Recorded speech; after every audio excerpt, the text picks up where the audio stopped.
안녕하세요, 북수육 카페 여러분. 자, 오늘은 이제 저번 시간에 이어가지고 불경 번역 관련된 내용을 이제 좀 보겠습니다. 자, 교재 몇 페이지 펴보시면요, 74페이지 관련된 내용을 볼게요. 자, 불교의 항역 관련된 내용을 볼게요. 그 항역은 예전에 말한 것처럼 산스크리트어, 그러니까 범어를 한어, 그러니까 중국어로 이렇게 번역하는 작업인데요. 그래서 고역경, 부역경, 신역경, 요 관련된 내용을 이제 얘기를 했는데, 요때 이제 관련된 요 내용은 한문사료는 그 위진남북조 시대 때 관련된 내용이에요. 그래서 예전에 기출문제 나왔던 구마사업의 이제 불경 번역도 요 내용에 있죠. 자, 그러면 요게 이제 그 당시 시대기억 그 배경을 좀 보면요. 후한 말부터 시작된 이 정치 혼란이 상당히 급시대 혼란이 뭐 혼란했던 시기였죠. 특히 중국에서는 비항족, 호조 왕조들이 이제 등장을 하게 돼요. 그 5, 16국 시대가 이제 전개됐고요. 그래서 기존의 어떤 유교적 질서가 약화되고 사상적 불안이 가중되면서 사람들은 새로운 사상과 종교에서 위안을 찾으려고 했고, 불교는 이러한 시대적 요구에 부응해서 확산되었다. 그래서 위진남북조 시대 때 불교가 확산됐다는 걸 좀 기억을 해두시고요. 자, 그러면 그 구체적 내용들이 뭐냐 보면 여기에서 이제 불교에 대한 경전의 어떤 역사들이 쭉 나와요. 그래서 위나라 명제 때 천주국 승려였던, 그러니까 인도 승려였던 다가가람이라는 사람이 남양에 와서 개운을 처음 전하고 번역을 했고요. 서진 해제 때는 호적 승려였던 지공면이라는 사람이 유마경을 번역했다는 그 내용이 있지만 완전하지 못했다. 그 다음에 이제 도안이라는 승려가 등장하죠. 도안은 그 뛰어난 학식의 기존의 불교 병역의 오류를 많이 바로잡았고요. 그는 호주의 성례 시기 때 이제 활동했던 천축 승려였던 부도진에게 인정받았고 혼란기의 제자들과 남하에서 활동을 했고요. 그 다음에 그 당시 도안이 제일 보고 싶었던 승려들이 이제 누구냐? 예전에 기출문제 나왔던 그 구마나습이라는 사람이잖아요. 이 구마나습이라는 사람이 여기 이제 나오죠. 예. 그래서 도안은 서역 고성이었던 구마나습과 이제 교류를 갈망하게요. 그래서 도안 사후 20년 뒤에 그 당시 이제 구마나습은 후진의 황제 요홍의 이제 그 요홍의 지원 아래 장안의 초당사에서 800명의 학자들과 함께 불경을 대대주고 번역을 했고 이 번역 그러니까 그 앞에서 구역경이죠. 구역경은 도안 이전의 교류한 내용과 거의 일치해서 오류가 없고 이론에서 중원의 불교가 크게 발전했다. 그러면 그때 이제 호족의 군주들 그러니까 오랑캐 군주들은 어떤 역할이냐?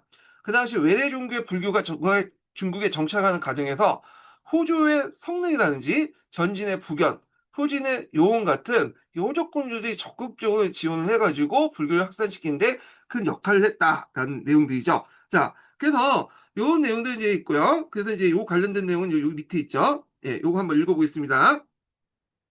후한 때 중국으로 전해진 불교는 5, 16국 시기에 크게 발전했다. 이때 천축은 인도를 뜻해요. 서역 출신의 승려들은 역경 작업에 이제 중요한 역할을 했는데 호족군주는 이를 적극 도와줬다. 그래서 앞에서 얘기한 것처럼 이제 구마스비 장안에 많은 불경을 번역해서 중국 불교에 큰 영향을 미칠 수 있게 한 이가 바로 강족의 황제였던 요 흥이었고요. 이것은 외래 종교인 불교가 중국을 정착하는 과정에서 호족들의 기여가 적지 않음을 뜻하였다. 자, 물론 이런 활동에 동안 같은 중원 출신의 승려도 동참을 했으며 후대에 갈수록 이와 같은 인물들이 많아지면서 중국의 불교는 점차 독자적인 성격을 강화했다. 자, 후대에 이제 갈수록 이와 같은 인물들이 많아졌다는 거는 중원 출신의 승려들의 어떤 활동이 많아졌다는 거잖아요.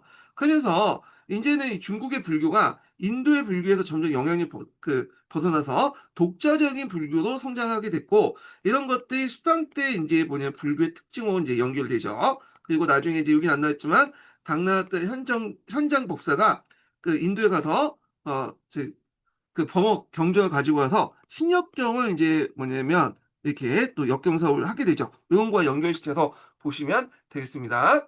그래서 이제 요 내용들 이제 파악을 해주시고요. 자, 그 다음에 북주에서 실용 기술이 발전되다 관련된 내용을 볼게요. 자, 요거는 이제 가사협의 그 재민요술 서문 관련된 내용이거든요.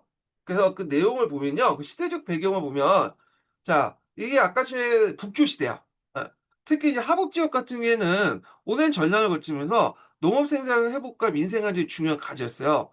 그러다 보니까 이제 남주의 귀족들은 문학이나 예술에 치중된 것과 달리 북주의 귀족들은 주로 농업 기술 같은 이제 실용적인 지식과 기술이 상대적으로 중시 여기는 경향이 있었고, 이런 것들이 재민 요술이 이제 뭐냐면 이렇게 탄생될 수 있는 어떤 시대적 배경이었다, 이렇게 보시면 되고요.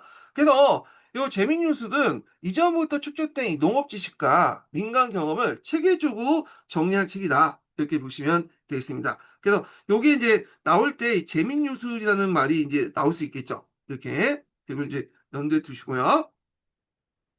자, 그러면 재민 요소의 내용이 뭐냐? 자, 일단은 이 저자였던 가사엽은 그 당시 이제 주요 문헌이나 민간의 노래와 이야기를 얻은 지식을 경험하는 사람한테 묻고 실제 효과를 확인한 다음에 농사법부터 해서 음식 조리법까지 백성들 생활에 필요한 모든 기술을 이제 이 책에 담아냈고요.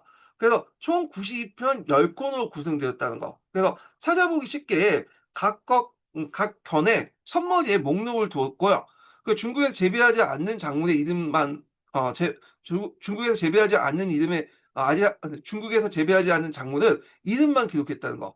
그다음에 또 뭐냐면 농업을 되게 중요시했기 때문에 상당히 사업이나 화초 재배처럼 실질적인 생산과 거리가 먼 발단적 내용을 기록하지 않았다. 네, 실질 내용하고 그 생산하지 않는 내용은 기록하지 않았고, 그다음에 요 책의 또 특징이 뭐냐면 그 밑에도 나와 있지만 유식한 사람이 아닌 일하는 사람을 대상으로 했기 때문에 그 당시 그 뭐냐면 아름다운 문장보다 구체적이고 이해하기 쉬운 서술로 택했다, 이렇게 이제 보시면 되죠. 그래서 여기는 이제 앞에서 말한 재민뉴스에 어떻게 써여졌고 어떻게 구성되는가를 쭉 얘기를 하고 있어요.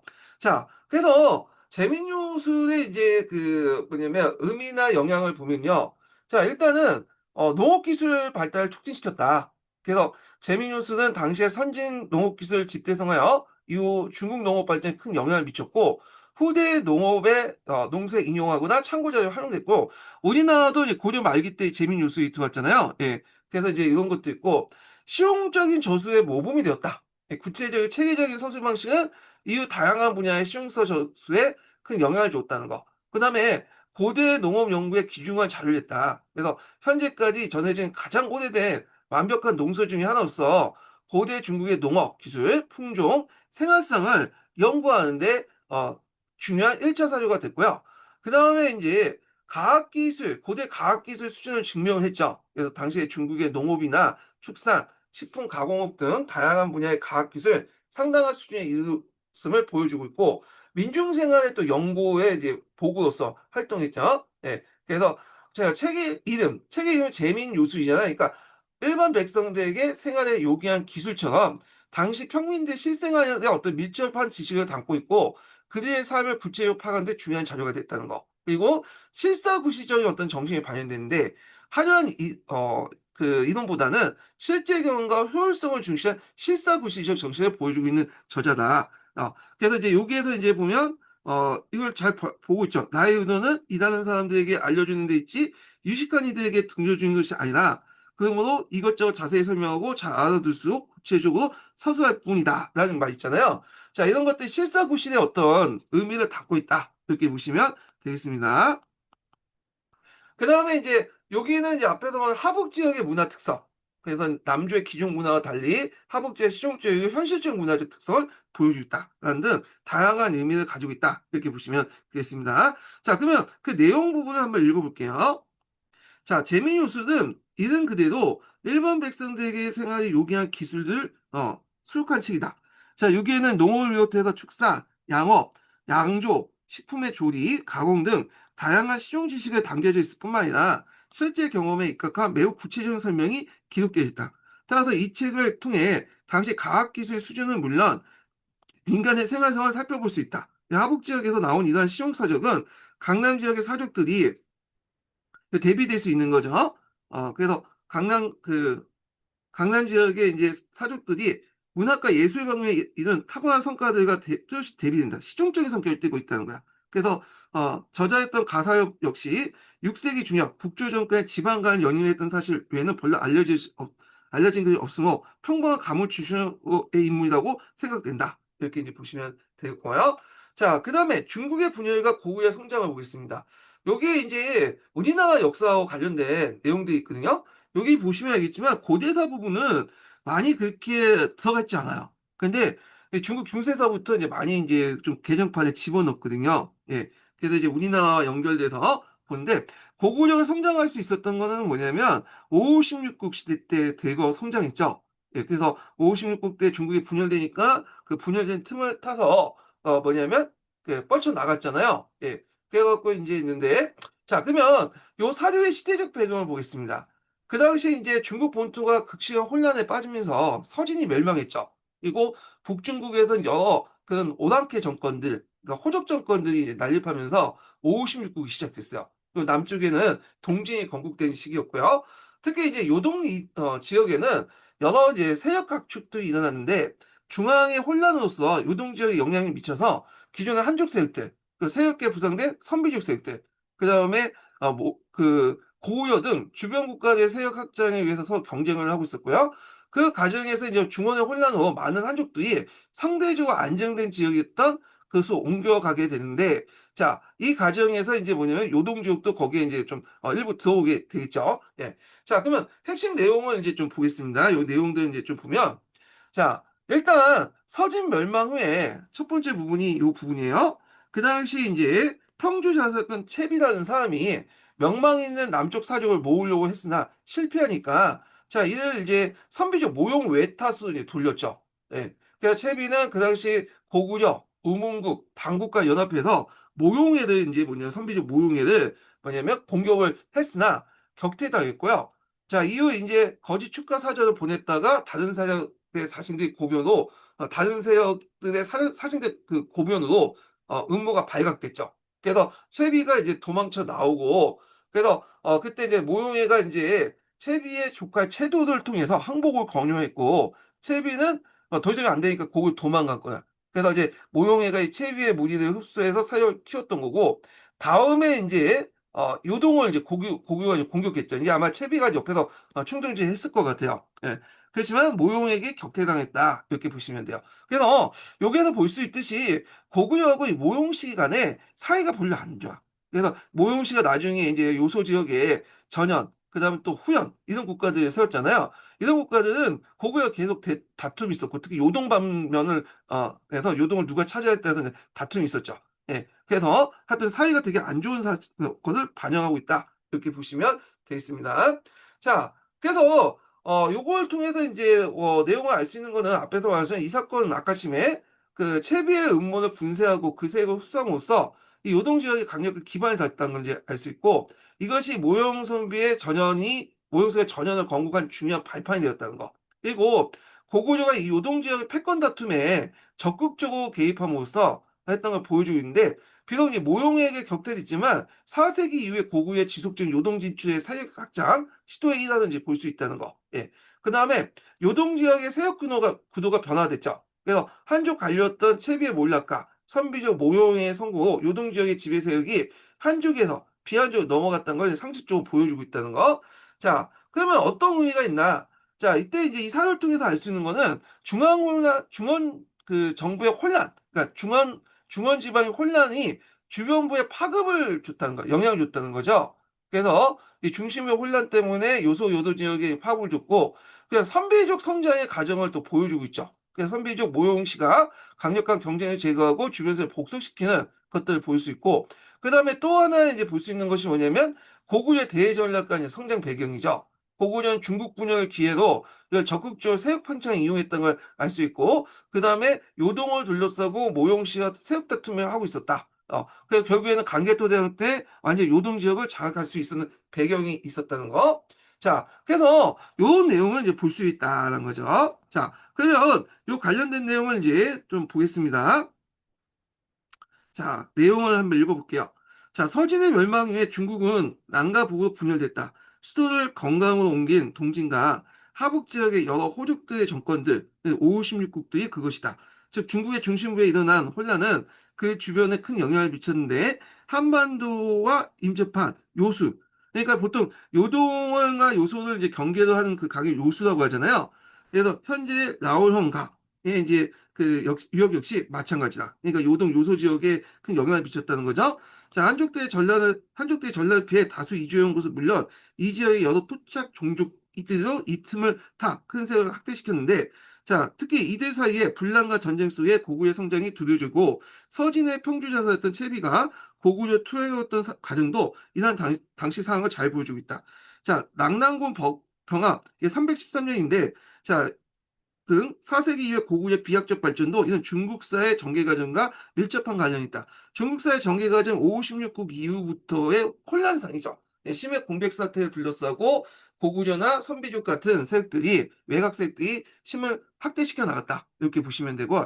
근데 이제 이런 심해 확대는 나중에 이제 그 556국이 마무리되고 북조라는 정권이 등장하잖아요. 그러다 보니 고구려가 더 이상 이제 중국 쪽, 만주 쪽으로 확대를 못하니까 장수왕 때부터 남쪽을 노리죠. 남진 정책을 이제 취하게 되는 또 계기가 되죠. 그래서 이렇게 역비례다. 중국 세력이 커지면 커질수록 한반도 세력이나 요동 요소 지역 세력 등 줄어들 수밖에 없다. 이렇게 이제 기억을 해두시면 되겠습니다.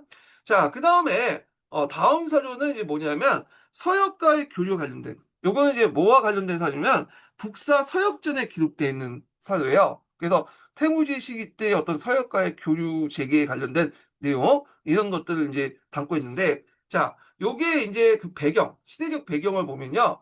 일단 5세기 중반 때죠. 5세기 중반 때 북위가 하북을 통일했어요. 그래서 북위 같은 경우에는 이제 선비족 탁발부가 세운 왕조잖아요. 그래서 이제 이들의 하북 지역을 통해서 강력한 그 당시 국가도 부상을 했고요.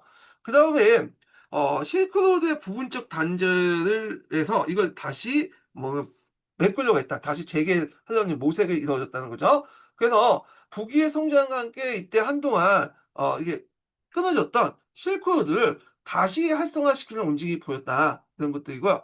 그 다음에 또 북위가 이제 중원을 차지할 때 북방에 무슨 민족이 있었죠? 유연이라는 민족이 있죠. 유연. 그래서 이 유연이 북위하고 대립했어요. 그래서 이 유연의 방해 때문에 서유로 가는 길목에 큰 영향을 미치기도 했거든요. 자, 그러면 요런 배경 아래 그 내용들을 이제 좀 보겠습니다. 자, 보면 북위 태무제 태연 연간에 국력이 강성해지니까 그 당시 실크로드에 있었던 여러 서역의 여러 나라들이, 그러니까 구자라든지 소록이라든지 여기 있죠. 그리고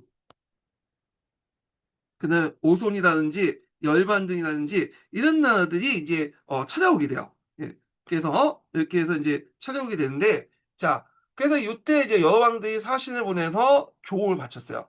그래서 태무제는 그 당시 이제 좀 망설였어. 오니까 과거 한나라 때 서역 국가들이 필요할 때만 교류하고 이익이 없었다. 그리고 배신했던 경험들이 들어서 해답을 이제 오는 사신들을 이제 그 해답을 보내주기를 좀 주저를 하고 있었거든요. 하답을 이제 보내주기를, 이제 조공을 했으면 하답을 해줘야 될 거냐, 그걸 이제 주저를 하고 있었는데, 그때 이제 관료들이 이제 와가지고 건의를 했죠. 관료들이 명길에 온 사신들 격려하고 뭐냐면 격려해야 된다고 상주하고, 태무제는 또 생각을 이제 고쳐먹고 이들 받아들여가지고 왕은생들을 파견해서 그 당시 이들 받아 왕은생들을 파견했으나 그때 이제 유연회에서 이 사람이 잡혔죠. 이후에도 이제 동안이나 공명 같은 여러 사신들 파견해서 많은 비난을 하사하고 국외국을 해외했다. 이 내용이 이제 밑에 적혀 있고요.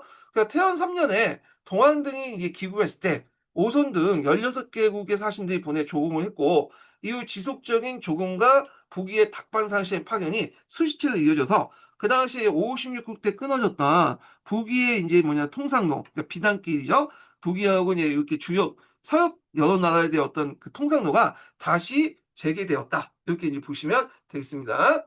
자, 그러면 요런 것들 이제 어떤 이런 북위의 통상로 재개 관련된 그 영향이 어떤 것이 있는가 이렇게 보시면 될 것 같은데, 자, 일단은 실크로드 교류의 공식적인 봉헌을 뜻한다. 그래서 북위와 서역 국가들 간의 어떤 사전 교환은 한나라 이후에 악화됐던 실크로드를 통한 공식적 외교 및 무역 관계를 상당히 복원시켰다는 거. 그 다음에 이걸 통해서 문화 및 물자를 교류를 증진시켰고요. 그래서 사신 왕래를 통해서 비단과 같은 이제 중국의 물품이 서역에 전해지고 서역의 특산물과 문화, 특히 불교가 중국으로 더욱 이제 활발히 유입된 계기가 되었고요. 그 다음에 이걸 통해서 북위의 국제적 위상이 강화됐죠. 그래서 서역의 여러 나라의 조공은 북의 국력과 영향력이 강범위하게 미치고 있음을 가시하면서 동아시아에서 국제적 위상을 높이는 데 기여했다. 그러면 이제 요런 이제 서역계 측의 의미 좀 보면요. 그 앞부분에 영향하고 연결돼 있지만 한번 또 정리를 해 보면요. 일단 중국 왕조의 대서역 정책의 패턴을 보면요. 과거 이제 경험을 바탕으로 한나라 때 경험을 바탕으로 그 한쪽이 때 그는 뭐냐면 그 한쪽이 때 현실적 필요, 경제적, 문화적 이익에 따른 관계 노선 라는 관계 그 개선 노력은 중국 역대 왕조의 서역과의 관계에서 반복적으로 보여준 패턴 중에 하나였다는 거. 이 서역 정책 패턴이. 그다음에 또 동서문호 교류의 중요성이 제약인. 이렇게 서로 간에 교류하면서 중원의 정치적 안정과 강력한 통일 왕조의 등장이 동서 교류의 활성화에 얼마나 중요한지 좀 보여주고 있죠. 그리고 북위는 서역과의 교류를 통해 경제적, 문화적 이익을 얻도록 했고 또 이런 것들이 또 문화적 발전의 토대가 돼요. 서역과의 활발한 이제 교류는 북이사의 다양한 외래 문화를 유입시켜서 불교 예술, 특히 윈강석굴, 룸먼석굴 다 이 불교 유적이잖아요. 자, 이런 것들이 이제 뭐냐면 인도와 서역을 거쳐서 이렇게 들어오게 되죠. 이게 이제 운강, 룸먼석굴은 석굴사원이라고 하죠. 이런 것도 원래 인도에 있었던 거잖아요. 그래서 이것을 비롯해서 북이 문화와 융합적으로 북이 문화가 이들 걸 받아들면서 융합적으로 다채로운 문화를 발전시키는데 중요한 배경이 되었다는 거.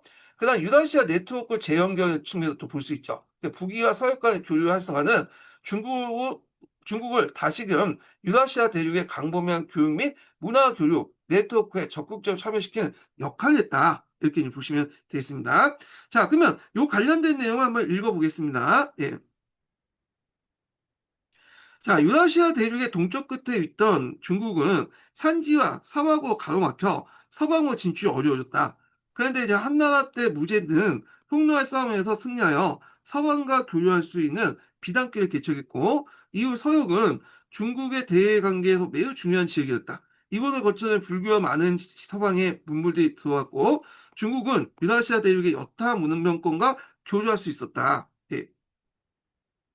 자, 그러나 중원이 혼란에 빠지면서 중국과 서역 간의 공식적인 관계가 단절되고 동서교통의 역할도 예전에 비해서 위축됐는데 이걸 북위가 다시 살려놨죠. 그래서 북위의 하북통일을 전환해서 서역을 통한 교조를 다시 활발하기 시작했고 중개무역을 담당했던 서역의 나라들은 물론 중국의 역사 역시 동서의 교류를 통해서 얻게 된 경제 문화적 이득을 포기할 수 없었던 것이다. 이렇게 보시면 되겠습니다. 자, 그 다음에 다음 사료를 좀 볼게요. 자, 요 사료는 이제 어떤 사료냐면 수소와 구당서에 기록된 수 문제의 양경과 당 고조 이연의 가계도와 관련된 내용이요. 우리가 이제 예전에 시험 문제 나왔던 관룡 집단, 부천지 중심의 관룡 집단 있죠? 네, 여기가 관련된 내용인데, 자, 요게 관련된 사료의 시대적 배경을 보면 되게 이제 북이 말기부터 북제 시대, 그러니까 이제 6세기 때 정도 되죠.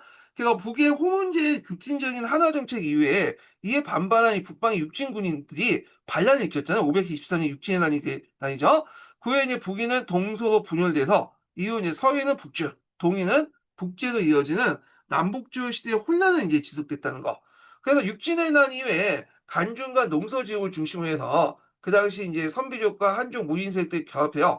강력한 이 정치 군사 집단이 형성되는데 이것이 예전에 시험 문제에 나왔던 무슨 집단이죠? 관룡 집단이죠. 예. 그때 이제 이 관룡 집단이 이제 그 당시 후에 이제 서희 북주 수당의 정권의 핵심 세력이 됐던 거고, 자, 이때 이제 육진에 나올 때 제일 중요한 지역이 어디냐면 무천진이라는 곳이에요. 무천진. 그래서 이 무천진은 육진의 난의 중심지 하나였으며 이때 이제 서희 북주 수당에 이어진 지배층의 주요 인물이 배출된 인적 기반이 되었다. 여기 이제 일종의 관룡 집단의 인적 지반이 됐던 게 무천지였다. 이렇게 이제 보시면 되겠습니다. 예. 자, 그러면 요 내용을 이제 한번 그 있는데 이렇게 있고 자, 그러면 그 내용을 한번 볼게요. 예, 내용을 한번 좀 보겠습니다. 자, 여기 이제 그 사료 내용을 보면 수나라 문제 양경 관련된 내용이죠. 예. 그래서 양경의 가계와 관련된 내용이 쭉 나와요. 그래서 후한의 명신 양진의 후손이고 5대조인 양원수가 북이 때 무천지 이주했다. 그래서 아버지 양충은 서해를 세운 공훈태 공식으로 보류열하는 선비족 성을 이제 하사받고 수공공을 봉해줬다. 그래서 여기에서 볼 수 있듯이 그 당시 한족들이 그 뭐냐면 선비족의 성을 받는, 예전에 이제 북위 시대 때 홍제 정책 때 하나 정책가 거꾸로 되는 그 형상들이 보여지죠. 자, 그다음에 이제 또 나왔던 것이 이제 뒤에 있는 그 당 고종 이연에 대한 그 조상에 대한 설명이에요. 그래서 서량의 무소왕이었던 이구의 후손으로 고조부가 이이가 북위 때 무천진으로 이주했고 공통적인 부천진이죠. 자, 조부 이호는 우문태를 도와서 서인을 세운 공신, 그러니까 팔주국 대장군의 가문으로 대하시성을 받았어요. 이게 아마 선비족 시일 거예요. 하사받고 사후 당공국으로 이제 뭐냐면 추봉됐다. 그러니까 아버지 이병이 당국공을 세습했다. 그래서 수나라 문제 양견이 수라는 국호를 세운 거야. 당나라 이연이 당이라는 국호를 세운 거는 갑자기 세워진 게 아니라 이미 조상 때부터 그런 뭐냐면 그 칭호를 받았기 때문에 봉호라고 하죠. 이걸 받았기 때문에 했던 거고. 자, 그러면 이 둘의 공통점이 뭘까요? 일단 앞에서 말했지만 두 가문 모두 선조가 북방의 육진 중에 무천진에 기반을 뒀다는 거. 그리고 서희의 건국 공신 가문이었다는 거. 서희가 나중에 북주와 연결되잖아요. 그래서 양견의 아버지 양춘과 이연의 할아버지 이호 모두 우문태를 도와서 서희를 세우는데 큰 공을 세웠다는 거. 그 다음에 앞에서 말한 호적시, 그러니까 오랑캐 성씨, 선비적 성씨를 하사받았던 거. 그래서 이런 이제 이런 공적으로 인해서 선비족 계통의 성씨, 양충은 보주역시, 그 다음에 이유는 대하시를 이제 하사받았던 거고, 그 다음에 이제 북주 때 고위간직을 세습했다는 거. 그래서 서유대께서는 북주의 대대적인 고위간직을 자기들 이어받으며 강력한 귀족 가문 성장했다는 걸 이제 보여주고 있죠. 예. 자, 그러면 요게 이제 그 의미를 좀 보겠습니다.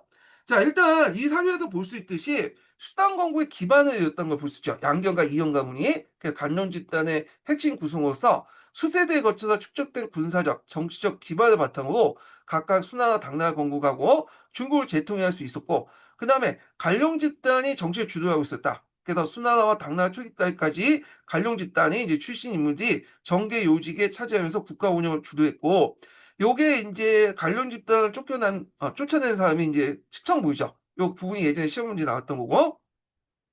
그 다음에 호족 문화하고 한족 문화를 융합시킨 문화를 만들었다는 거죠. 그래서 이 가문 자체가 여기 보시면 알겠지만 호족적 성격과 한족적 성격이 융합된 특징을 갖고 있잖아요. 그래서 이런 것들이 수당시대 때 문화의 개방성과 국제성에도 영향을 미쳤다. 그래서 이제 수당제국의 또 뿌리를 이어서 그 당시 수문제약 그 당고조의 가계는 단순히 혈연관계의 어떤 그 넘어서 중국을 대통령한 수당제국의 어떤 지배적인 성격과 그의 권력 기반의 형태의 형성을 보여주고 있고, 그 다음에 앞에 이제 간룡 집단 좀 역할 얘기했잖아요. 그래서 요 간룡 집단이라는 것이 특정 귀족 집단이 북쪽 말기부터 수당 초기까지 중국 역사의 흐름을 주도했던 명확히 보여주고 있다는 거. 그 중국사에서 귀족 정치한 단면을 이해할 수 있다는 거. 그 다음에 호환 융합 정책에는 이제 문화의 특징을 보면 선비족의 정권 하에서 이제 한족 명문가가 어떻게 편입되고 때로는 호족적인 요소, 성실 수용도 같은 걸 수용하면서 새로운 지배층이 형성되는 걸 볼 수 있죠. 그리고 이제 이런 단순히 하나가 아닌 상호적인 문화적 변과 융합 과정을 이제 시사하고 있다. 자, 그다음에 이제 여기에서 이제 또 하나 더 추가해서 볼 수 있는 게 뭐냐면 역사 서술 측면에서 볼 수 있어요. 그래서 공식 역사서에서 먼 조상인 한족가, 그러니까 한족의 명언 양진 이구와 연결시키는 시도는 왕조의 정통성을 확보하는 의도가 반영된다. 여기 이제 이게 그러니까 수서하고 후에 이제 구당서 내용이 있잖아요. 그러니까 수와 구당서 내용인데 수와 당나라의 이제 정통서 확보기 위해서는 자기 조상을 선비족이 아니라 한족과 연결시켜야 되죠. 왜냐하면 한족을 통치하고 있으니까. 자, 그렇지만 실제 권력 기반은 북방의 군사력병과 호족과 연계되는 비롯됨을 알 수 있다. 이렇게 이제 보시면 되겠습니다. 자, 그래서 이제 그 내용을 이제 좀 볼게요. 몇 페이지 보시냐면 80페이지 볼게요. 자, 이거는 이제 수능 문제 양경과 당나라 고전 이연의 가계에 대한 공식적인 설명으로서 양진과 이구 같은 이제 걸출한 인물들이 먼 후손을 그들의 감을 미화시키고 있다. 그러나 가까운 선조들의 기록은 비교적 신뢰할 만한데 양견의 아버지 양춘과 이연의 조부 이후가 우문태를 도와서 서해를 대운 공신이었고 그의 자손들은 북주에서 고위 간직을 영위했던 사실을 분명히 하고 있다. 특히 양견의 5대주였던 양원수와 이연의 고조부 이이아래 두 가문은 세거지였던, 그러니까 그 자신의 출신이 말한 거죠. 예. 그래서 일종의 우리식으로 본관이었던 무천진이 바로 홍은지의 하나 정책에 반발했던 육진의 난의 중심이었다는 걸 매우 흥미롭다. 자, 이거는 양견과 이연의 집안이 육진 등 간룡 지역의 중심으로 성장한 호족적인 성격이 강했음을 뜻하는 거고, 수와 당의 항씨는 간룡 집단이라 이끄는 까닭은 이 때문이다. 자, 실제로 당나라 전기 때부터 고위 관료들 역시 이와 유사한 성격의 인물들이 많았고, 이 집단은 당시에 정치적 주도권을 장악하고 있었는데, 언제부터 이제 끊어지게 되죠? 아까 전에 칙천부 때, 때에서 이거 상동 귀족 출신이 그 자리를 이제 채우게 되죠. 요 관련돼서 예전에 재작년에 기출문제 나왔던 거죠. 예. 자, 그 다음에 대운하의 건설 관련된 사료를 보겠습니다. 자, 요거는 이제 어디에 있는 그 사료냐면 두호의 통전에 있어요. 두호는 이제 통전은 제도사 관련된 내용이죠. 그래서 통전 식하 조은주에 기록된 그 수나나 운하와 관련된 내용이에요. 자, 그러면 이제 요 사료의 배경이 됐던 것이 이제 보죠. 네, 수나라가 그 당시 이제 오랫동안 분열 시대를 통합을 해서 중국을 통일했잖아요. 예. 그 581년에 통일했죠. 그리고 이제 그러다 보니까 강대한 영토를 호가적으로 통치하고 경제를 통합할 필요가 있었어요. 특히 강남의 경제를 통합할 필요가 있었죠.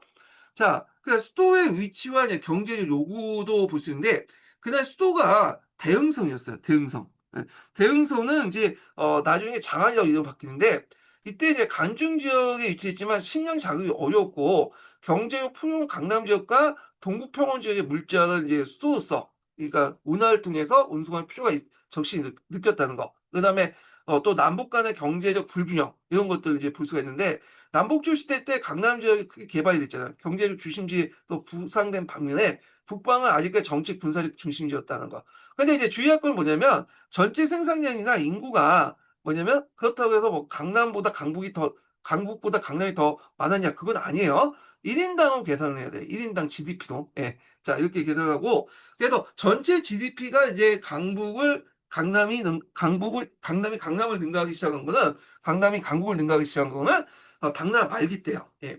자, 그 다음에 이제 수나라 양제는 고구려 원정을 할 필요가 있겠죠. 그래서 그 당시 군사활동 계획이 있었기 때문에 물자 수송을 확보가 필요했던 거야. 자, 그러면 이제 구체적인 내용들을 한번 보겠습니다. 자, 일단은 여기 내용 보면 수문제 초기에 관련된 내용이야. 원래 이제 그 문제 때부터 이렇게 조금씩 이제 뭐냐면 운하를 만들었잖아요. 그래서 그때 이제 수문제 초창기 때 간동 지역과 이 산시 지역의 공문을 수도로 옮기는데, 그 당시 위수에 또 옮겨야 되는데, 이게 위수가 이제 토사가 퇴적되고 그 다음에 등등 해갖고 어려움이 많다. 그래서 이제 이걸 좀 문제를 해결하기 위해서 문제 때 우문계에게 위수를 끌어들여서 수도 대흥성까지 동강까지 300리에, 그러니까 수도 대흥성에서 동강까지 300리에 뭘 설치하냐면 강통교를 설치하게 했죠. 강통교. 그래갖고 여기 보시면 강통교 나오죠. 그래서 대응 동쪽에서 이렇게 간통고를 설치했고, 그래서 이제 이런 식으로 이제 했다. 그래서 이제 이렇게 강통구를 이제 끊어서 300리 운하를 건설했고, 자, 이로 인해서 수도의 이제 조언이 그 매우 편리해졌다. 이렇게 보시면 돼요. 대개 보면 이 운하 건설은 뭐냐면, 수도에서 물자를 끌어들이기 위한 거야. 원래 이 수도라는 자체가 하나의 수가 소비도시잖아요. 그러다 보니까 이 소비도시에 이제 많은 인구들을 먹여 살리기 위해서는 그 풍족한 지역, 상대적으로 풍족한 지역에서 물자를 끌어다가 이제 해야 되거든요. 이거는 이제 뒤에 그 원나라 때 이제 그 쿠빌라이 칸이 대도를 수도로 옮기죠. 그때 이제 대규모 이제 뭐냐면 운하 건설도 했고, 그다음 명나라 영락제가 또 수도로 옮기잖아, 북경을. 그러다 보니까 또 운하를 만들었죠. 예, 그래서 그때 뭐 그 항주하고 그 이제 북경을 연결하는 그 운하 이게 뭐라 어 이름을 까먹었는데, 예, 경운 운하인가? 경운 운하를 만들었다는데, 이건 나중에 좀 얘기하고요. 예, 이름을 좀 까먹었어. 예. 자, 그래서 그 당시에 이제 그 자기 아버지, 양제 아버지 때 이제 강통군을 만들고, 그 후에 이제, 양제 아버지 문제 때죠? 양제 아버지 문제 때 강통군을 만들고, 양제 때 이제 운하 건설 이게 쭉 나오죠? 양제 때 보면 통제걸 건설해요. 여기 통제거. 그래서 이 통제거는 100여만 명의 이제를 증거해서 남양 서쪽에서 항해를 거쳐서 해수와 바다까지 뭐냐면 연결하는 운하를 만드는데 이게 천하 물자 운송에 큰 도움이 되었다. 이런 내용이 있고요. 그 다음에 또 뭐냐면 영제고를 만들죠. 영제고를. 자, 영제고도 마찬가지로 100만 명을 이렇게 끌어가서 심수를 끌어들여서 남쪽에 항하, 북쪽에 탁군, 오늘날 이제 베이징이죠. 그래서 이런 연결하는 운하를 건설했다. 요건 제가 이제 만료 설명하고 있지만 지도를 보면서 이제 체크를 하세요. 그래서 이제 결국에는 이제 문제 그 위에 상양도 그다음에 어 그 문제 때 이제 상양도가 양제 때 항구, 강남아 등등을 추가해서 결국엔 항해, 해수, 장강, 양쯔강에 있는 북방과 강남역을 대운하 시스템을 완성을 했다라고 이제 보시면 되겠습니다. 자, 그러면 그 영향과 의미를 이제 보겠습니다. 자, 여기에 보면 이제 영향을 보면 중국의 남북 간의 어떤 경제 대동망이 형성됐다. 그래서 대운하는 중국의 주요 강을 이제 연계해서 남쪽과 이제 남북 간의 물자를 유통시키고 전국적인 경제 통합을 촉진시켰고요. 그다음 정치 군사적 통합을 강화시켰죠. 중앙 정부가 지방에 대한 통제를 강화하고 군대와 군수물자를 신속하게 이동하는 데 기여했고, 그냥 상업 및 도시 발달을 촉진시켰어요. 그래서 운하 주변 지역과 주요 연결 지점을 새로운 도시가 발흥하거나 기존 도시, 그러니까 낙양이나 양주가 상업 중심지로 크게 발전했고, 그렇지만 이제 또 부정적 영향도 많죠. 일단 백성들의 부담을 가중시켜 수나라의 이제 멸망의 원인이 되었다는 거. 단기간에 이룩한 대규모 토목공사는 엄청난 인력과 물자를 동원해서 백성들로부터 과도한 부담을 주었다는 거. 자, 이는 농민 반란을 격화시켜 수나라가 당면하는 주요 원인이 되었고, 그리고 이제 후대 왕조의 번영에 기반했다. 비록 이제 수나가 이걸 했지만, 수나가 그때 멸망했지만 당나라한테 큰 영향을 줘. 그래서 이 당나라가 이제 이걸 바탕으로 경제 번영과 국가 통제의 주요 기반 시설을 활용했다. 이렇게 보시면 되겠습니다. 자, 그래서 이렇게 했는데 이때 만들어진 운하는 계속 쓰이냐? 그건 좀 아니죠. 이때는 이제 아니고 왜 아니면 당시 이제 송나라가 쫓겨나서 남송이 됐잖아요. 그러니까 남송이 되면서 더 이상 이 북쪽으로 금나라는 이제 수송할 필요 없죠. 그러다 보니까 운하가 이제 내버려뒀어요. 그래서 운하가 이제 망가지고 그래서 했다가 나중에 쿠비란이 대도로 이제 수도 옮기면서 운하를 다시 만들고요. 그 운하를 다시 이제 영락제가 수도도 경북 북경 오면서 운하를 뭐냐면 정비를 했죠. 예. 그래갖고 이제 이런 식으로 이렇게 했다. 예. 그래서 그때 이제 그 누구야?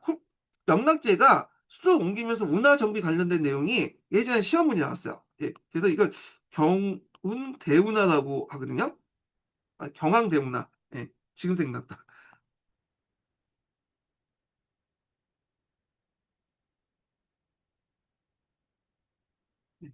경항대운하고 요 안에 뭐 청룡포 등 여러 이제 운하들이 있어요. 그냥 통칭해서 얘기한 거예요, 이게. 그래서 일부 구간은 관문식으로 운영했다고 해요. 그 당시 이제 그 뒤에죠. 영락제 때. 그래서 이제 뭐 이런 게 있고, 그래서 요 운하 관련된 내용도 이제 봤고요. 자, 그러면 의미를 보겠습니다. 자, 일단은 고대 중국의 최대의 토목공사다.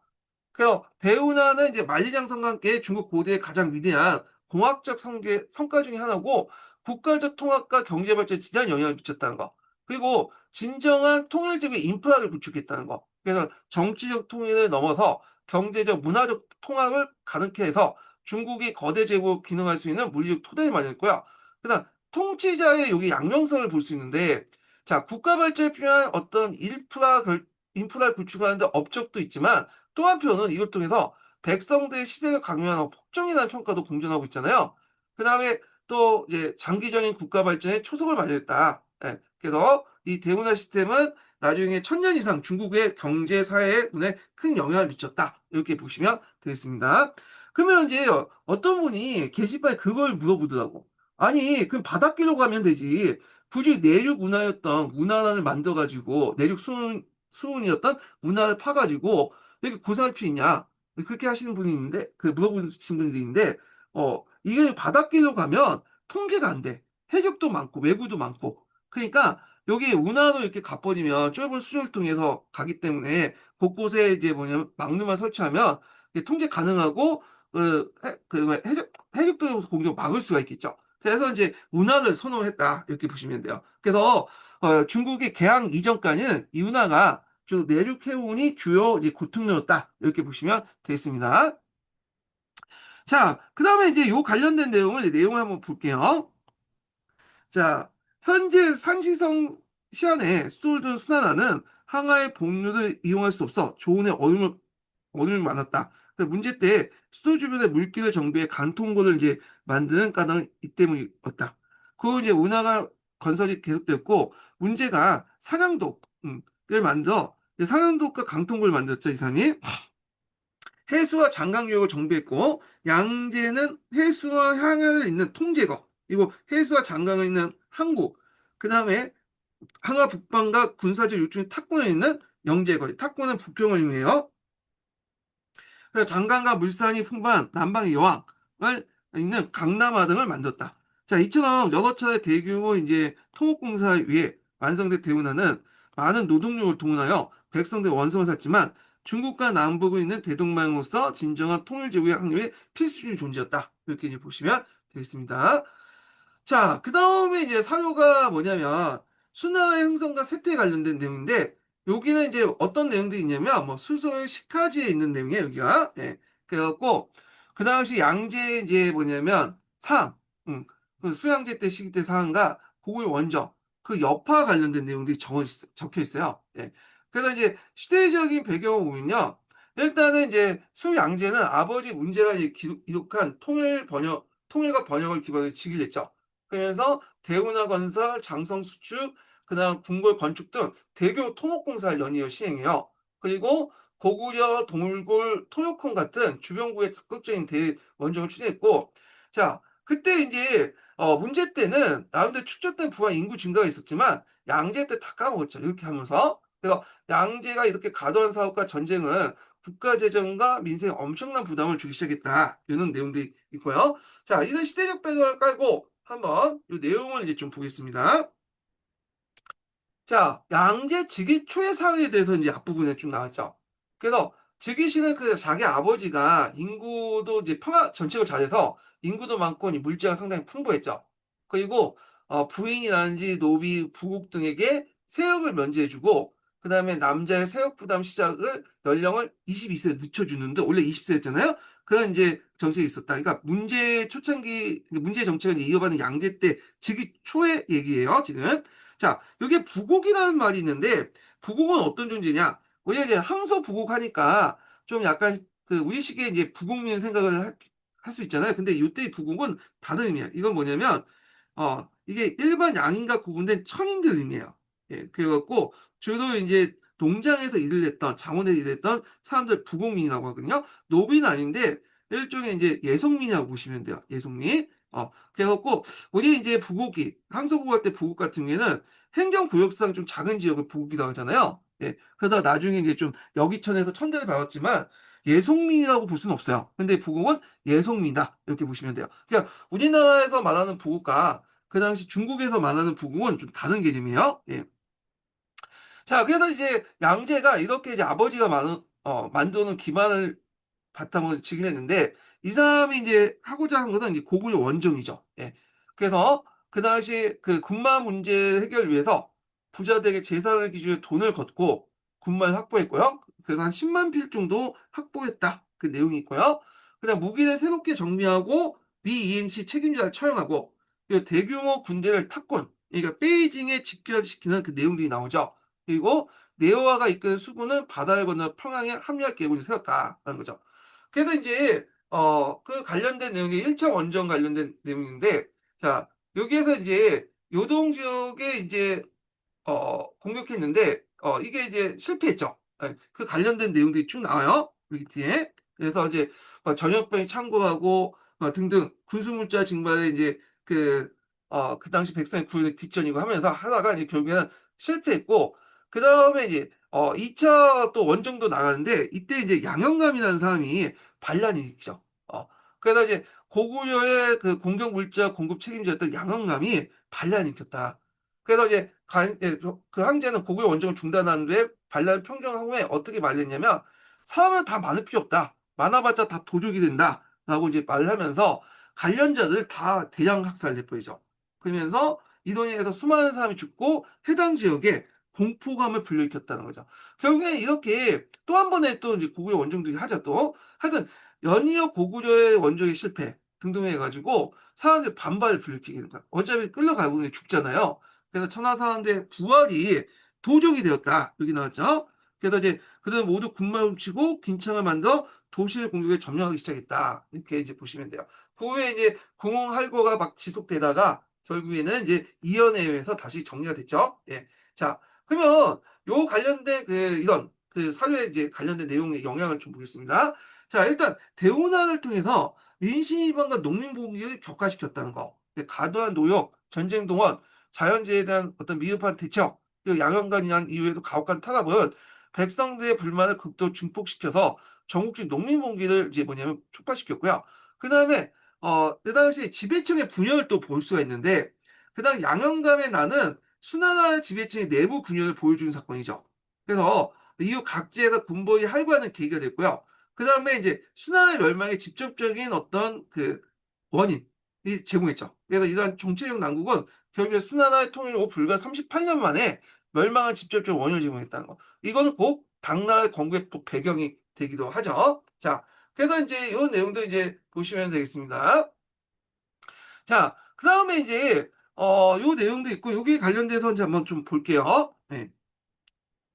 자, 문제가 진을 멸망시킨 후 남북조 시대를 마감한 뒤에 수나라는 인구가 증가되고 경제도 번창하여 통일제국의 면모로서 갖추는 듯 했다. 자, 이러한 상황에서 양제가 대운하를 완성하고 각지를 수행할 수 있었던 건데 일단 토목공사 등으로 인해 백성들의 부담이 커지자 상황이 악화되기 시작했다. 특히 고구려 정복하려는 야욕은 이러한 형상을 더욱 가중시켰는데 고구려 실패하고 자연재해까지 겹치면서 수나라는 급격한 혼란에 빠지게 되었다.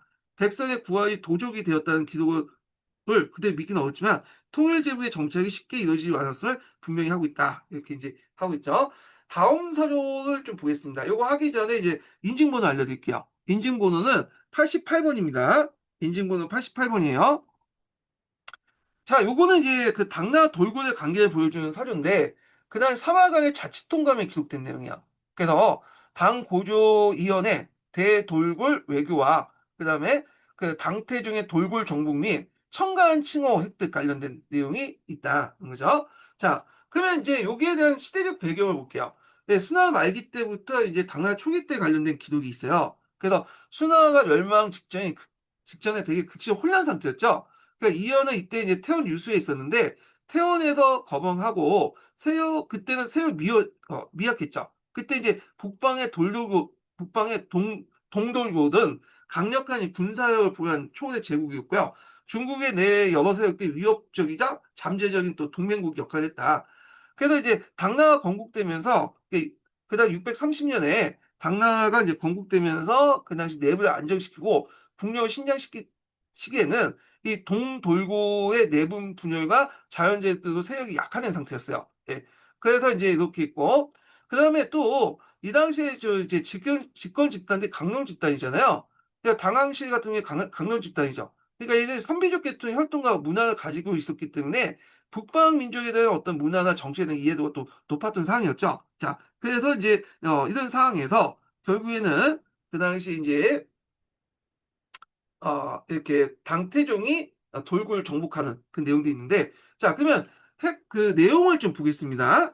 자, 여기 내용을 보면 이제 그 당시 그 순환 말기 때 이제 혼란기에 태원에 있던 이연이 그 당시 이제 유문정의 권유로 돌고에게 이제 뭐냐면 그 서필관에게 군사의 지원을 요청한 편지를 보내요. 요 내용이 앞부분에 있죠. 그 편지에서 이연은 수양제를 받아들이고 그 다음에 돌고가 합친하겠다. 하면서 함께 남아의 중립을 지킨 후 전리품을 받는 방안을 제시하고 자신을 좀 낮추는 그런 내용들이 있고요. 그다음 이에 이제 뭐냐면 그 시필가, 예, 사필가 아니라 시필가 아니에요? 시필가는 수양제가 포기하면 이연과 자신의 해칠 걸 판단해서 이연이 스스로 천자가 되면 돕겠다는 의사를 밝혔다. 이런 내용인데 제가 이걸 문맥이 어떤지 잘 몰라서 일단은 요것만 좀 요약해서 지금 얘기를 하고 있는 거예요. 자, 그래서 이제 있고, 그 다음 넘어가서 다음 장에 당태종 때 관련된 기록이 나오죠. 여기. 음. 그래서 이제 당태종 정관 4년에 이정이 동돌고였 때 신라가은을 음산에서 격파했던 내용이 있고요.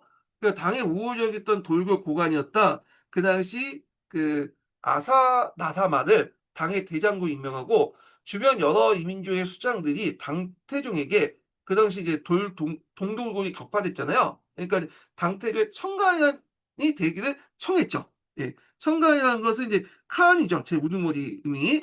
자, 여기를 이제 청했고, 그래서 이제 태종이 그거에 대해 상당히 기뻐하면서 내가 대당의 천자이면서 또한 가안의 일을 할 것이다. 이 말은 뭐냐면 유목민족의 수장인 가안과 농경민족의 수장인 천자의 역할을 동시에 하겠다는 거죠. 그래서 이때 이제 이걸 수석하면서 이후에 이제 서북 지역의 유목민 수장들에게 보내는 조서에도 청카이라고 칭했다. 이렇게 보시면 되겠습니다. 이렇게 적극적으로 이제 당태종이 청카이나 칭호를 받았다는 거는 이 당시 당태종의 이제 그 집안 자체가 유목민 피가 이제 섞였잖아요. 유목 문화에 대한 어떤 이해도가 있었다는 거죠. 그래서 이런 것들을 이용해서 자신이 이제 그 유목사에 영향을 행사하겠다는 걸 보여주고 있다라고 이제 볼 수가 있겠죠. 자, 그러면 그 관련된 내용들이 어떤 영향과 의미가 있는가 좀 보겠습니다. 자, 여기 보면 처음에는 그 좀 당나라가 돌고래 취하는 장사가 좀 비굴했어요. 이 당나라 초창기 때 이런 내용 보면. 근데 이제 여기 어느 정도 세력이 안정화되다 보니까 이제 세력 키우다 보니까 당태종 때부터 완전히 역전이 됐죠. 예. 그것은 이제 이미 당나라가 국력이 신장됐던 걸 볼 수 있고 청카안에서 보이는 독특한 황제 이대육이죠.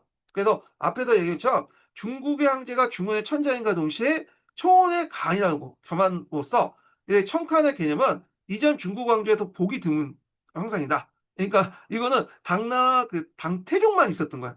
예. 그래서 하여튼 이런 당제국의 개방성, 포용성, 유목문에 대한 이해가 또 반영되고 있다는 거. 그 다음에 청칸의 칭호를 통해서 당제국이 단순히 한족의 왕조, 중원 왕조에 넘어서 주변의 유목민족까지 아우르는 세계 제국을 지향하고 있다는 걸 볼 수가 있고, 그다음 유목세력과의 관계 설정의 중요성을 볼 수 있어요. 그래서 중국 왕조에게 북방 유목세력들은 항상 중요한 전략적 고려 대상이었고, 국력에 강하겠다는 어떤 동맹으로 때는 정복에 대해서 이제 볼 수 있는데, 이걸 볼 수 있는 게 당나라 초기 때는 동맹으로, 당태종 때는 정복에 대해서 봤죠. 그 다음에 또 당태조의 정치 군사적 성공을 상징하고 있죠. 이 청칸이라는 그 등극이. 그래서 그만큼 이제 당태종이 군사적 성공과 뛰어난 정치력을 가지고 있다. 군사력과 정치적 어떤 능력을 가지고 있다는 걸 보여주는 그거는 대표적 사례라고 볼 수가 있다는 거죠.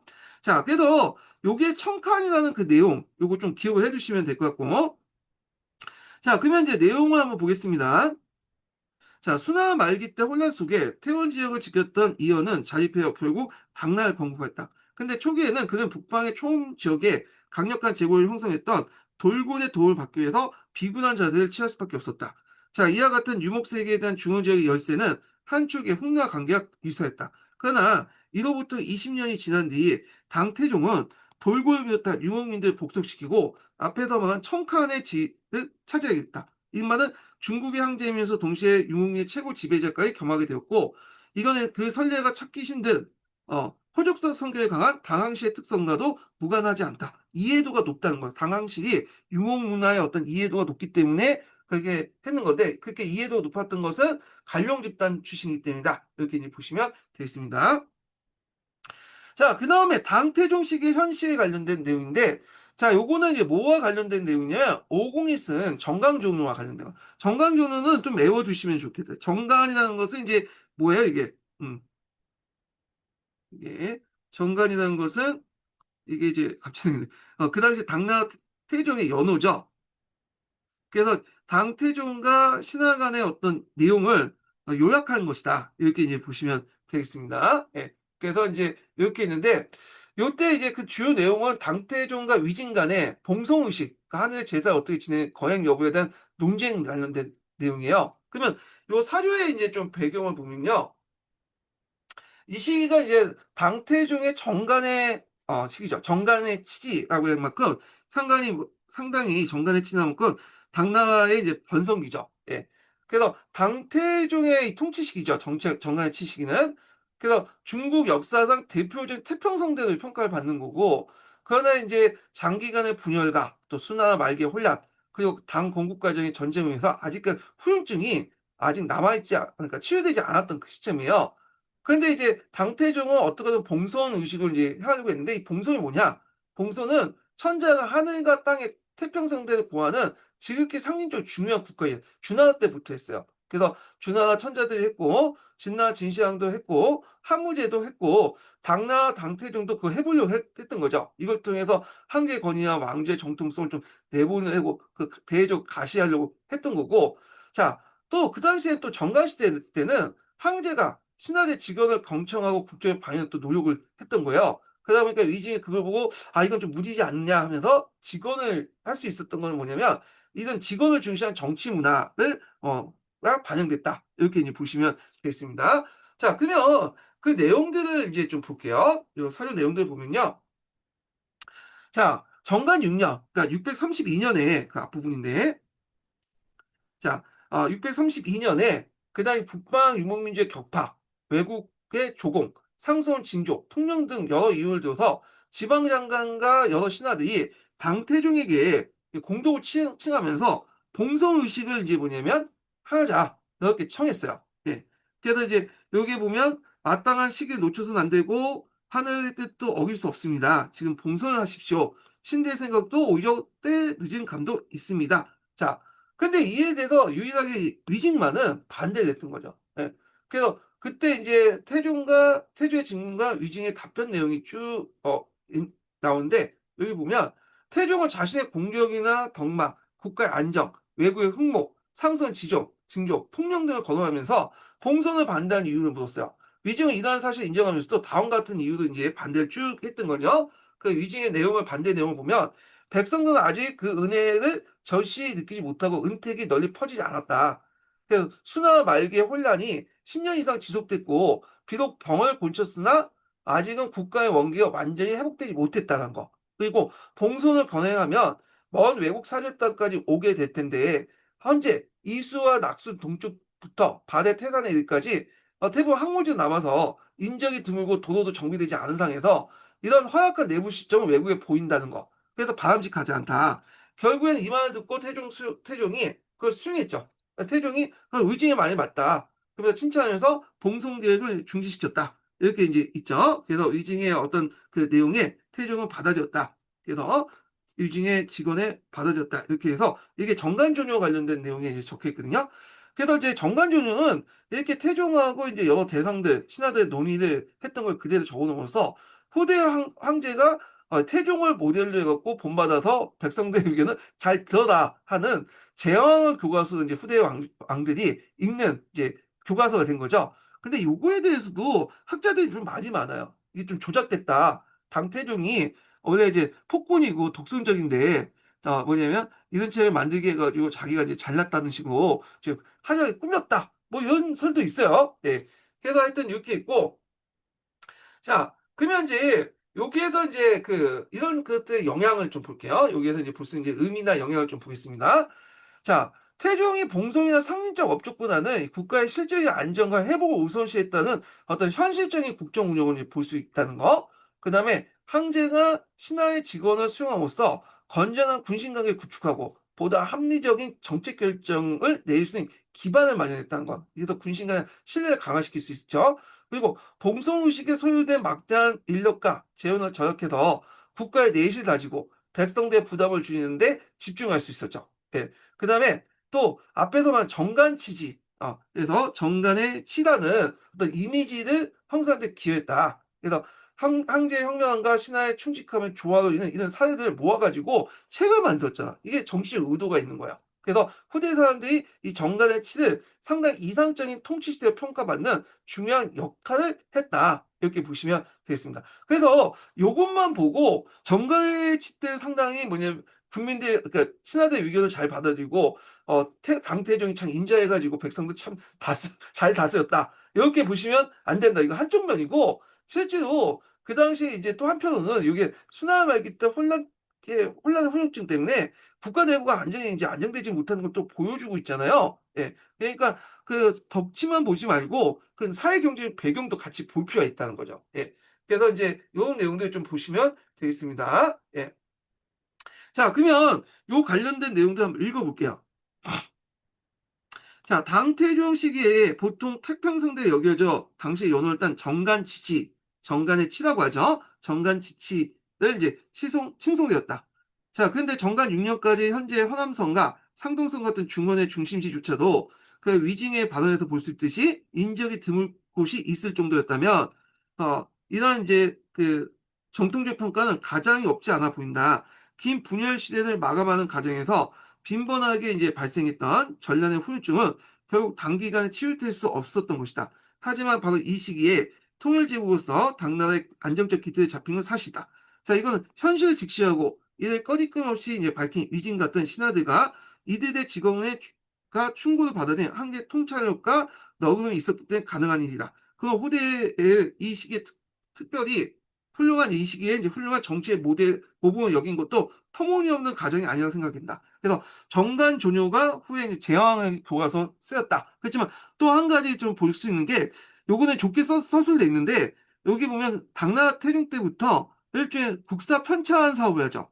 네, 국사 감수 제도를 하잖아요. 그래서 국가가 간찬 사업을 이제 만들기 시작했기 때문에 좀 역사 조작이나 왜곡이 좀 있을 수 있어요. 그걸 감안해서 보셔야 돼요. 요거는요. 자, 그 다음에 이제 뒤에 내용을 이제 다음 사료를 좀 보겠습니다. 자, 요건 이제 뭐냐면 그 당대 조용직가 내용이야. 이거는 이제 편찬한 사유거든요. 송수한 사람이 이제 뭐냐면 편찬한 그 사유 조용 그러니까 편찬한 책 내용인데 거기에 이제 주로 이제 그 당태종의 수진서조 그러니까 진서 편찬을 명하는 조서가 있어요. 예. 그래서 그 있는데 자, 요때 이제 어떤 그 당태종의 그 사업을 했냐면 그 전에 이제 무슨 시대가 있었죠? 네. 위진 남북조 시대, 그러니까 남북조 시대가 있었잖아요. 근데 남조 역사를 그 당시에는 전쟁이나 뭐 정치 반란 등에서 제대로 편찬을 못했어. 그래갖고 이거를 이제 싹 패키지를 묶어서 편찬을 하려고 했죠. 원래 수나라 편찬하려고 했는데 수나라 편찬가 제대로 못했잖아요. 수나라도 넘어갔기 때문에 그래서 수나라까지 포함해갖고 그래서 그 책을 다시 이제 뭐냐면 편찬하려고 했다.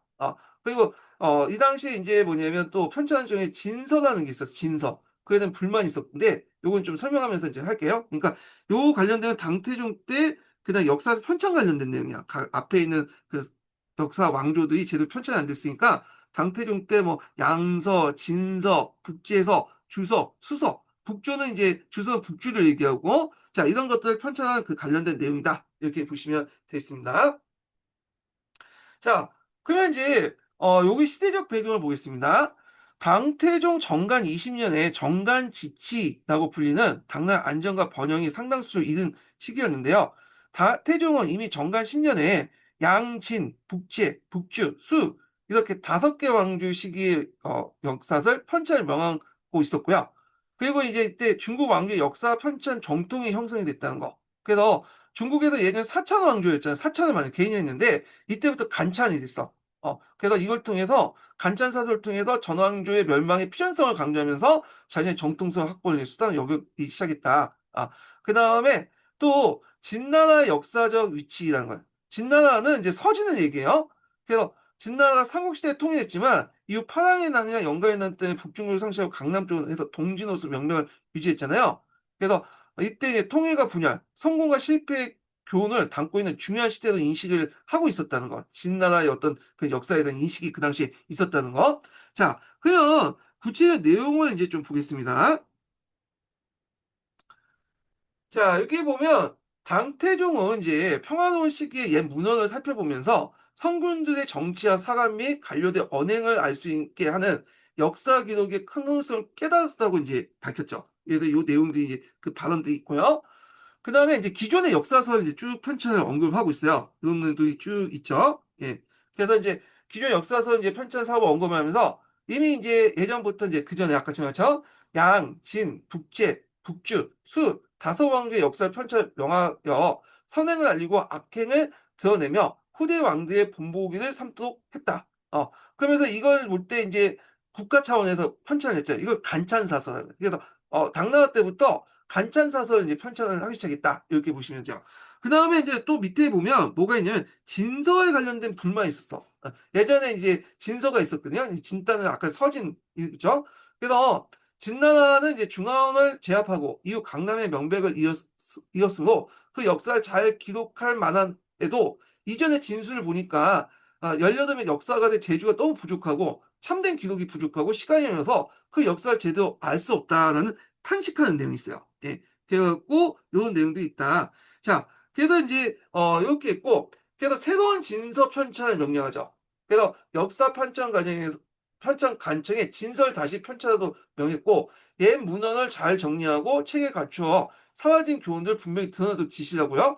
필요한 물품은 이전 다선 왕조의 역사 편찬사를 따라 지급하고 필요한 물품은 예전에 다선 왕조의 역사 편찬사들에 따라서 이제 지급한다는 뭐냐 지급하는 건 뭐냐면 그 당시 이제 이 왕조사를 만들 때 그 여러 가지 물품들이나 이제 인력 같은 것들이 이제 어떻게 쓰였는가 그걸 알고 있을 거 아니에요. 그에 따라 그 기준에 따라서 이제 진서 편찬 때도 그렇게 물품이나 인력을 공급해라. 요렇게 이제 관련된 내용이야. 예. 그래서 요런 내용들이 이제 쭉 있다는 걸 좀 기억을 해 두시면 되겠습니다. 자, 그러면 이제 여기에서 이제 의미와 이제 영향을 좀 보겠습니다. 자, 그래서 이제 이때 정사했던 진서 편찬인데 이 조서에 따라서 박형령 등을 중심이 돼서 648년에 새로운 진서가 만들어졌어요. 예. 그래서 이 책은 이제 중국 정사인 24사의 하나가 현재까지 현재 전해지고 있고요. 그 다음에 또 보면 역사서술의 국가 주도를 강화했죠. 간찬사설 이제 좀 했죠. 그래서 당태종부터 이루어진 대규모 간찬 사서 편찬 사업들은 국가가 이제 역사서에 주도하는 정통을 더욱 공고했다는 거. 그 다음에 이렇게 이제 예전에 진서가 있는데도 새로운 진서를 만들었잖아요.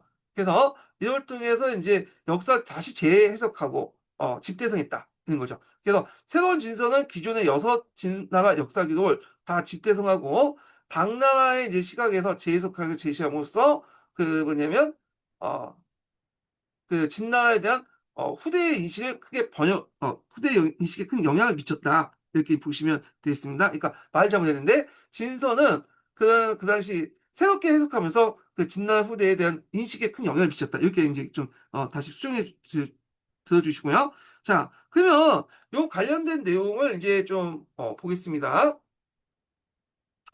자, 당태종은 정강 그 뭐냐면 10년에 양진, 북제, 주, 수당의 5나라의 역사를 편찬하게 했다. 그래서 이제 이는 선례를 중시 여기고 중국 특유의 강한 역사의식의 발효인 동시에 전근대 왕조들이 자신의 역사적 정통성을 확고히 한 수단이 되었다. 여보세요?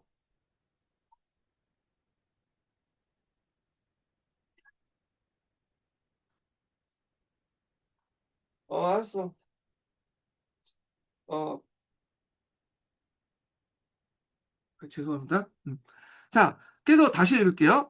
자, 선례를 중시하는 중국 특유의 강한 역사의식의 반려인과 동시에 정근대 왕조들이 자신의 역사적 정통성 확고히 한 수단이 되었다는 거죠. 그래서 이때 이제 그 당 대종이 생각하기에 역사는 단순히 과거 기록이 아니라 통치의 교훈을 얻고 그 다음에 왕조의 정통성 확립해서 도덕적 기감을 세우는 새로운 도구란 걸 인식을 보여주고 있다. 이렇게 이제 보시면 되겠죠. 그리고 이제 태종은 남북조 분열식의 역사서 편찬만을 만족하지 않았다. 그래서 그 이전에 통일 왕조인 진나라 역사는 이미 많은 사람들이 기록했지만 그는 이것을 다시 정리하여 새로 편찬하도록 한 것이다. 그래서 이제 이 글은 정강 20년에 진서 편찬을 명령한 한계의 글인데 요게 통일제국의 기틀을 확립했던 자부심 그리고 앞으로 발전 방향을 과거의 경우 찾은 역사인식이 잘 드러내고 있다. 그래서 이제 여기에서 이제 볼 수 있는 게 간찬사서의 이제 표준을 제시했다는 거죠. 예. 그래서 당태종 때 이루어진 일련의 사서편찬은 이렇게 간찬사서의 이제 표준을 제시했다. 예. 이렇게 있죠. 여러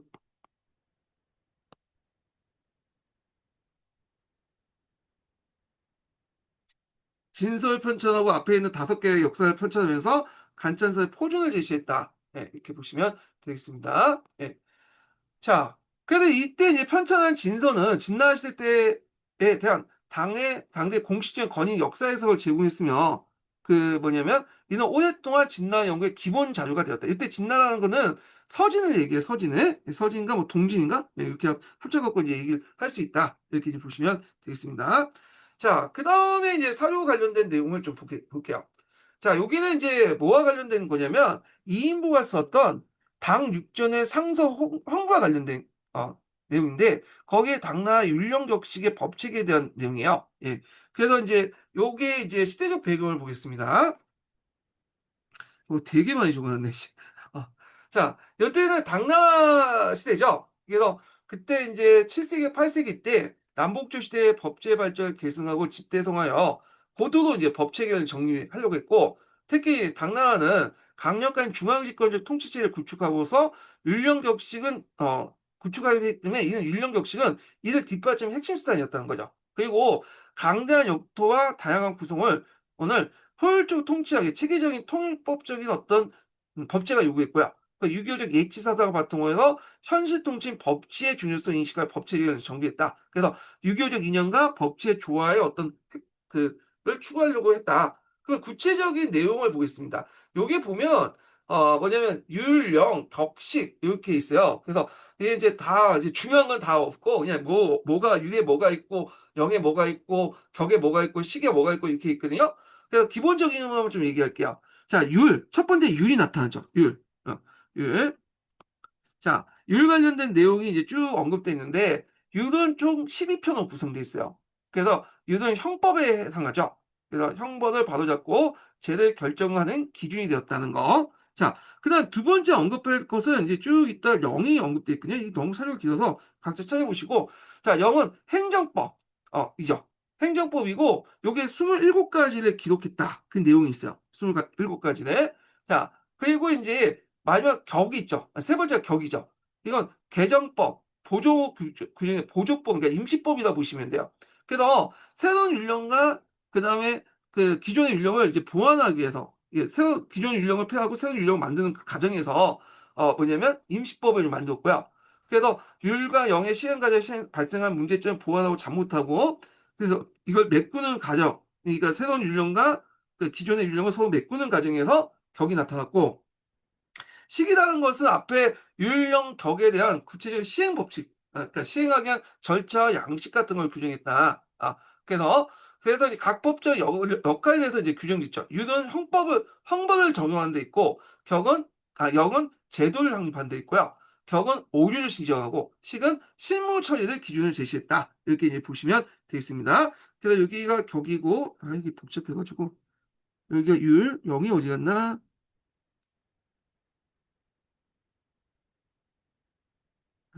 네,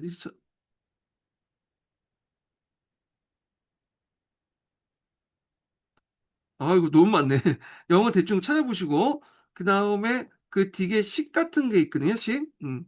이렇게 네 가지 있고, 유든 앞에서 말한 것처럼 형벌, 그 다음에 영은 제도 확립, 그 다음에 격은 그 앞에 법률과 앞에 율령과 앞으로 만들어진 율령 간의 어떤 그걸 메꾸는 앞에 율령의 어떤 잘못된 걸 메꾸고 고치고 그 다음에 새로운 법을 이제 만드는데 기초 작업을 했던 게 격이죠. 임시법. 그래서 오류 시정 이렇게 이제 보시면 되고 그 다음에 식 같은 경우는 구체적인 사항들이니까 실무 처리 기준 이렇게 이제 보시면 되겠습니다. 자, 그 다음에 이제 의미를 이제 보겠습니다. 자, 율령격식 체제는 고대 중국 법제가 도단 높은 수준의 체계성과 합리성을 보여주고 있죠. 그래서 당시 이제 그 세계적으로 되게 선진적인 법체계였다. 고대 중국의 법제의 발달에 정점을 이뤘다. 이렇게 볼 수가 있고요. 자, 그 다음에 또 국가 권력의 작동 방식을 제시했죠. 율과 영의 세부 항목들은 당시 그 당나라 국가 권력이 무엇을 중요시 여기고 예를 들어 뭐 항실 안정, 관료 통제, 조세 확보, 사회 질서 또 어떻게 사회 전반에 영향을 행사하는지 구체적으로 보여주는 중요한 사료였다는 거. 그 다음에 동아시아 문화권의 형성의 주요 요소가 되죠. 그래서 동아시아 4대 요소 아시죠? 그 중에 하나가 율령이 들어가 있죠. 그래서 이런 법률 제도의 공유는 동아시아 국가의 정치, 사회, 문화적으로 유사성을 가지게 하고 하나의 문화권을 형성하는 데 되게 중요한 역할을 했다는 거. 그래서 율령국시의 도입은 고대 국가 확립에 관련해 주목되는 이유가 여기에 있습니다. 예.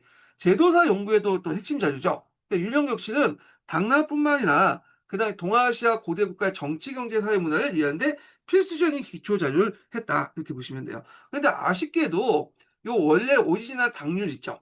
예. 이 당률 지금 없어요. 없고 아마 이제 남아 있는 게 당률 소위가 있는데 이 당률 소위를 통해서 간접적으로 이제 알 수 있어요. 이게 이제 일본에 남아 있는 서적들인데 일본 같은 경우에는 우리나라나 중국의 서적들 많이 수입을 했어요. 그래서 이제 우리나라 중국이 이제 그때 뭐 전략이 많고 불타 없어진 서적들이 많잖아요.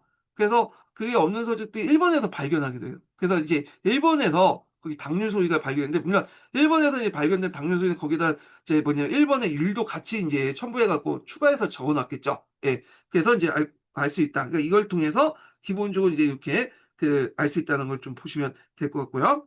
자, 그래서 요 내용들을 이제 보겠습니다. 자, 그래서 이 당육준의 구성 내용은 이제 여기서 알 수 있지만 구체적 내용은 당률 소위라는 책에서 알 수 있는 이건 형식적인 구성 내용을 얘기한 거고 요걸 이제 보겠습니다. 자, 율령 격식이란 말이 일찍부터 보이는데 이것들은 남북조 시대를 거치면서 상호 간에 긴밀하게 연결된 하나의 법칙을 정책했다. 원래 이제 남북조 서진 시기 때 태시 율령이 최초의 율령이 나오죠. 그래서 계속 발전해서 수단을 거쳐서 이제 완성된 법체계가 이제 당나라 때 마련했다. 이렇게 보시면 되겠습니다. 그래서 당나라는 이러한 제도를 더욱 정비해서 우리나라 비롯해서 이웃 국가들에게 전해줬고 현존하는 당률 소위를 통해서 당시 유대 내용을 잘 알 수 있으며 당년에 영향받은 일본 고대 영도 남아있어 그 내용들 유추가 가능하다. 앞에서 말했지만 당률 소위라는 책이 지금 남아있어요. 그러니까 당과 당률이 지금 남아있는 게 당률 소위. 소위라는 건 그 주석서야. 주석서.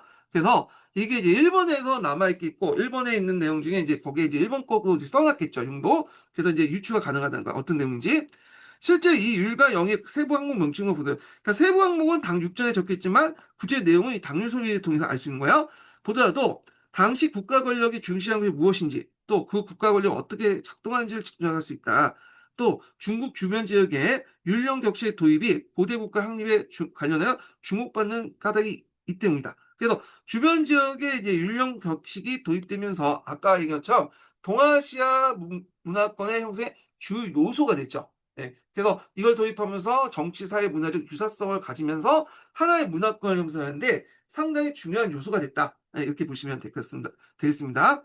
자, 오늘은 여기까지 하고요. 다음 시간 때는 이제 뭘 하냐면 당의 균전제 관련된 내용을 하겠습니다.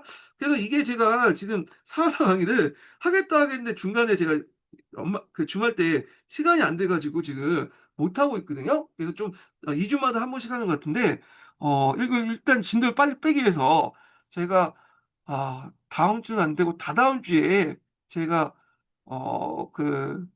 기말고사 기간이에요. 그래서 빨리 끝나잖아요. 그래서 요걸 이제 이것만 잡고 두 시간 정도 이렇게 해가지고 좀 두 타임 정도 이렇게 그 뭐냐면 어 보강을 하겠습니다. 근데 제가 또 기말고사 때 좀 약속이 좀 몇 개 잡혀 있었고 그 약속이나 또 연수 계획도 있거든요.